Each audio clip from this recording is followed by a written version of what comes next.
Right, so people, busy note from me. We just had Lewis Crocker face Paddy Donovan in their highly anticipated rematch.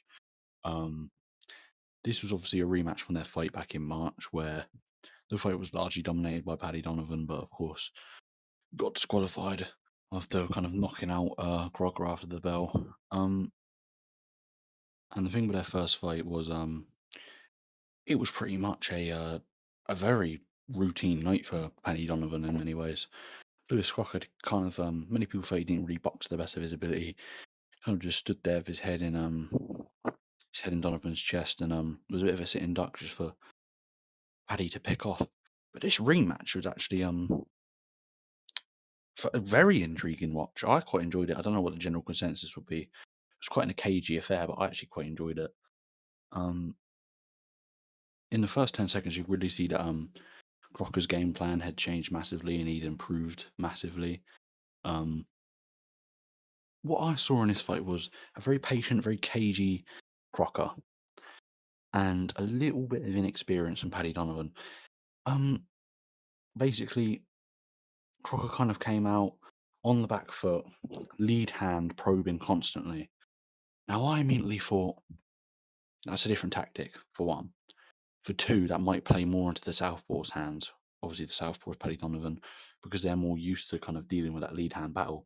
Southpaws are more used to facing orthodoxies, and orthodoxies are used to facing Southpaws, right? But it actually ended up playing out in Crocker's fashion quite well.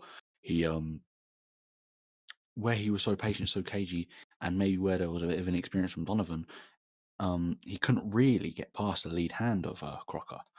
Obviously, where it's a Southpaw Orthodox fight, usually the jabs are very hard to get going due to the lead hands kind of being in the way of each other, the angle, they're kind of just in the way, which is why you see many Orthodox fighters kind of have to lead with their right hand, take the outside foot position, which creates the angle for the right hand, right?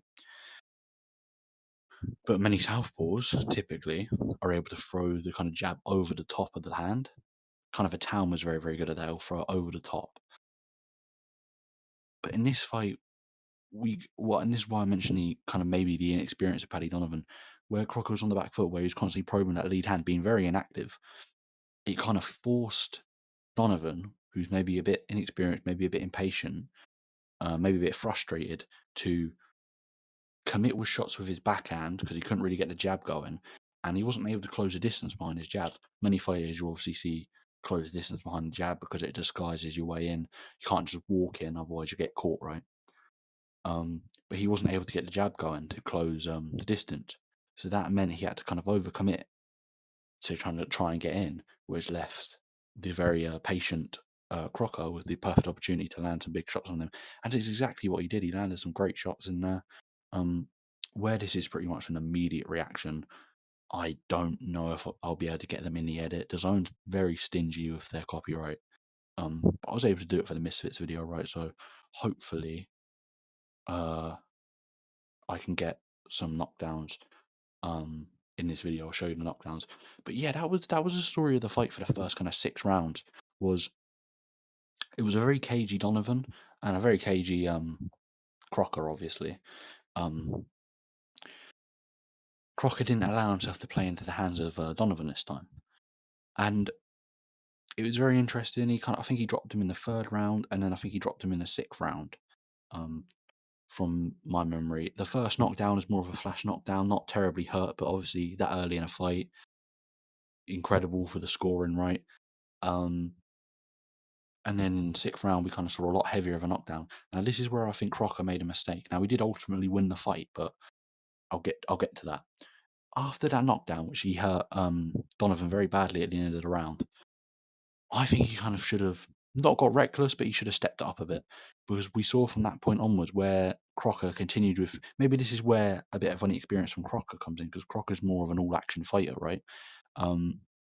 Maybe this is where a bit of an experience from him shows in terms of being a more patient fighter, and maybe this is something he's going to have to grow into, because where he was being so patient, he didn't quite know when to step up, because it was more of his first time of being patient, right? So he kind of got a little too, I would call it complacent, I think yeah, I think complacent is probably the right word. He maybe got a little bit too complacent, maybe a little bit too comfortable with the fact he had got 2 knockdowns in the first half of the fight, right? Um, and I really think he should have stepped up from there because Donovan slightly changed his game plan. He was kind of, I like doing this, by the way. I can recount everything really quickly. I like doing this instantly. But yeah, Donovan kind of slightly changed his tactics from there, where he simply just stopped overcommitting, which did make for a very cagey and some might say boring affair. But but ultimately you got to do what you got to do to win, right? So I don't really place the blame on either man, and I found it quite an entertaining fight, quite a good little chess match. But yeah, Donovan kind of changed his tactics after the second knockdown, where he kind of stopped overcommitting, and where Crocker was maybe inexperienced in the fact he was fighting so patient, kind of maybe got a little bit too comfortable with the fact he knocked him down twice, and therefore his patience kind of failed him in the later half of the fight because Donovan stopped overcommitting to close the distance and just kind of picked his moments whenever he could and kind of just it was a bit tippy tappy from him. Um, I'm really tired. Of course, Donovan, Crocker definitely had his moments in the fight. Still landed a few good shots, but he kind of landed 2 good shots around compared to you know Paddy Donovan just kind of peppering him with a few. Um, but ultimately, I think via let me check the result on BoxRec right now if it has been updated. Ultimately, this fight was lost by a split decision from Donovan. Crocker, of course, got the win, the new IBF welterweight champion of the world. Um, one judge scored it 115, 111 to Donovan. One judge scored it 114, 112 to Crocker. The other judge scored it 114, 113 to Crocker. Ultimately, I can definitely see why uh, Crocker got the decision because it's very hard to win a fight with 2 knockdowns.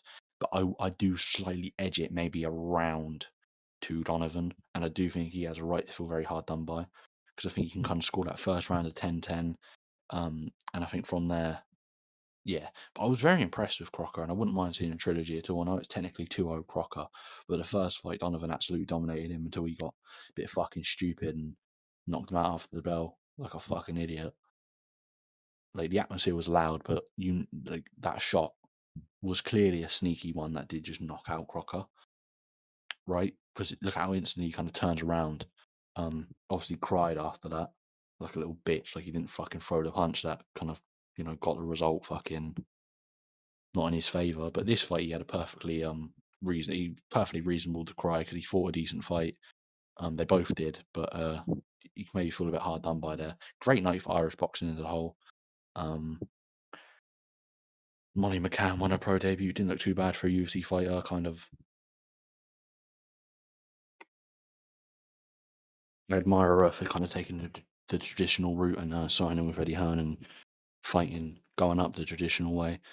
But if I had to say anything, she kind of broke her form a few times. She was switching stances, which she shouldn't do. She's an office boxer. Don't do that. So what happened when Ngannou did that? She kind of broke her form. Um, Brought the right leg across, squared herself up. Wasn't closing the distance very effectively. Just wasn't jabbing in, moving her head to get in and close it. She was kind of just trying to land big backhands to kind of close the distance. And yeah, but it wasn't too bad overall. Pat Brown, who I was very unimpressed with in his pro debut, but since then he's kind of been blowing everyone out. This fight, I thought he looked a little more patient, a little more. I think he showed a bit of his how his schooling because he is a very good amateur. Um, but yeah, that was a bit of a dodgy stoppage. I'm forgetting a few fights. I thought there was one other dodgy decision on the card. Overall, good night. I've got to try and get this edited because I do want to do a Crawford Canelo watch along and a reaction to that. So and maybe the in away fight tomorrow. But yeah, see you later. Bye.